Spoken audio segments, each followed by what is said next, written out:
Look, if we keep it real, AI can write lesson plans, grade papers, and even tutor kids now. But does that mean that we as teachers are replaceable? In short, my answer is no, not even close. But I do think that it's the teachers that learn to work with AI and not against it are the ones that are going to grow and thrive. And in this video, I want to break this down in just 5 quick points and really show you why you might be indispensable as an educator and how you can just get better using artificial intelligence.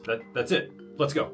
There's so much buzz in the world and even in the world of education around this concept of AI. With the explosion of platforms like ChatGPT, Magic School, Diffit, School AI, and a whole bunch of others, I think if used correctly, AI is actually saving you time as an educator, but not necessarily replacing you. There was a study done in EdWeek showing that 45% of teachers say they are already using AI tools in some form in the classroom. And many might argue that AI is not necessarily new, it's just far more accessible now. But no different than like when I was in school and calculators were now accessible and something that all kids could bring to school, and everyone thought that like there goes math skills out the window because no one's going to know how to do anything in their brain anymore, and that didn't end up becoming true. Those calculators instead became tools that now schools are requiring students to have in their classrooms and are even used on sections of standardized testing. If there are any educators that are in danger, I think it's folks that have this strict dismissal or pushback against using any sort of AI. I think that level of complacency does put folks at a disadvantage, and I'm going to talk about why. Because my second point here is like, what can AI actually do? And then we're going to talk about what it can't do next, but I want to talk about what it can do. So this is something that I use to generate lesson plans. It's something that I use to generate rough drafts of quizzes and tests. It's something that I definitely use to create rubrics, because who in the right mind enjoy, I mean, maybe some people enjoy making a good old rubric, but I find it unfun and undesirable. Moving on. There's a myth in education that if you, the teacher, do not implement strong classroom management practices right from the beginning of the year, you will miss your window and you will never be able to get your class back. It's over. We are screwed. And if you did attempt this monumental task of gaining control over your unruly class, it would not only be hard, but incredibly time-consuming and take all of the mental and physical energy you could muster. I'm going to tell you something else. This is a lie. How do I know? Because I've done it. How?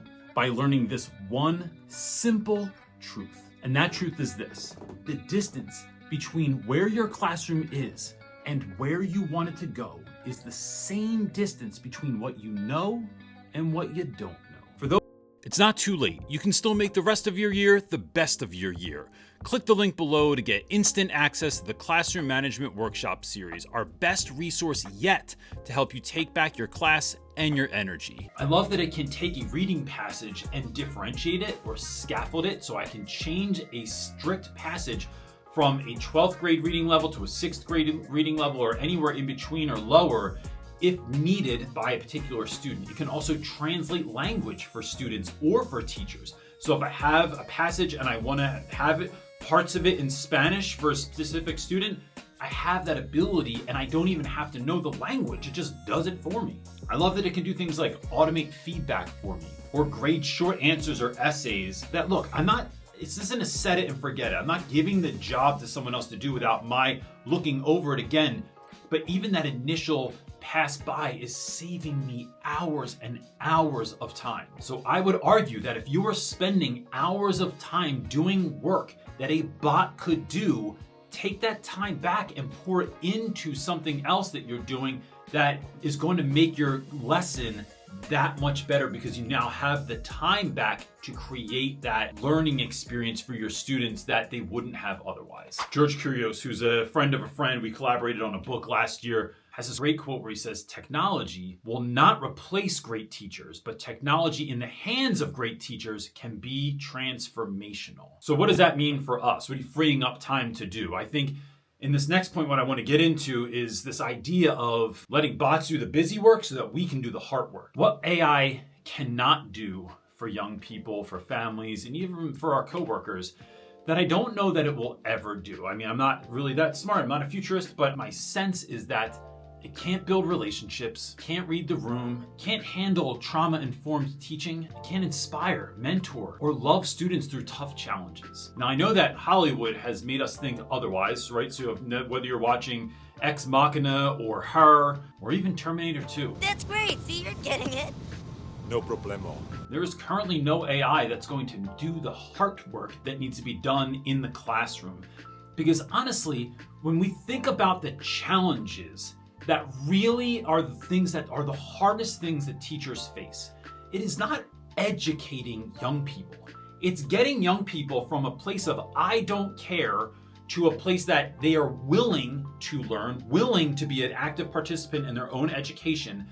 That's the hard work. The getting someone to understand physics or biology or the Civil War or how to annotate, that's like the easy part compared to the motivation, the inspiration, the collaboration, the getting you to believe and have the confidence in yourself that you're actually worth something and that you can go from your current living situation, which may not be optimal, to the situation that is living the life of your dreams. That's the hard work. That's the work AI can't do, and that is the work that we most certainly can do. No algorithm in the world can make a kid feel seen. That is our superpower. Or as John Maxwell says, nobody cares what you know until they know that you care. And so what does all this mean for us, right? So like AI is doing a certain job, I'm doing a certain job. What does that all mean? Well, I think it means those two things have to come together and collaborate. So if I'm thinking about how to use AI like a pro, one, I'm thinking, don't just copy information, collaborate with it. So if I put in a prompt and I'm running a section of my textbook through there, or I'm running a reading passage through there, and I'm looking for close reading activities, or I'm looking for comprehension questions perhaps, or some way to summarize a really large, complex concept. And I know how to do that for my average neurotypical teenagers, but I might have a student who speaks English as a second language, or a student who is severely dyslexic, or they are on a much lower reading level. I can use assistive technology like this to help me create something that is going to make class equitable and accessible for everyone. This is really meant to lighten the load and not just like cheat your craft. I'm not trying to get out of work so I can just go home early. I am alleviating busy work, things that take up an enormous amount of time, so that I can make my lessons, I can make my connections, I can make the days of the students around me even better. So you need emergency lesson plans or sub-plans made, do it on ChatGPT, and then add your own flair and magic to it. Make those dreaded rubrics on there. They're so useful and wonderful to use, but I just don't like making them. Or use it to draft a number of emails back to parents and colleagues that you can just use the voice to text chat. I've already talked about this in another video. I'll put it up here.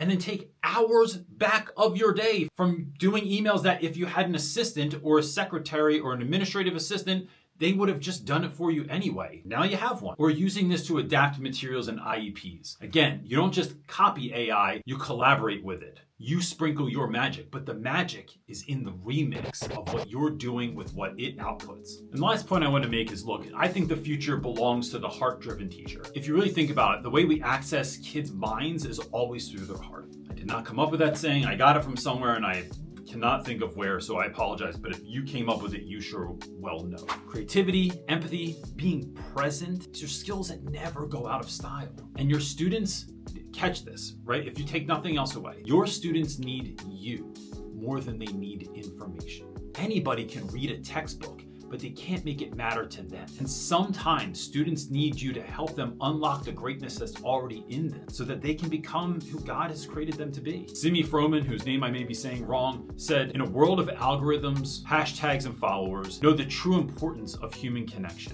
In short, your heart is your superpower. I don't think AI is here to replace you. Ask any kid who's been put on some ed tech device and left to their own devices how much they're actually learning in that situation without any level of actual human connection. It's just not happening. I think AI is here to refine how you teach. So remember, embrace the tech, but lead with your heart. This is a topic I deeply care about, so if you wouldn't mind, can you leave a comment? What are some things about AI that get you excited or things that freak you out? What are common problems that you're seeing in your classroom with regards to maybe it's cheating or students like becoming more lazy, potentially using artificial technology and just copying and pasting answers? I'm curious what your thoughts are on that. If you could leave them in the comments, I'd love to know. And look, YouTube is suggesting all of these videos that you could check out right now. Don't forget to like and subscribe and all that stuff. That's it, gang.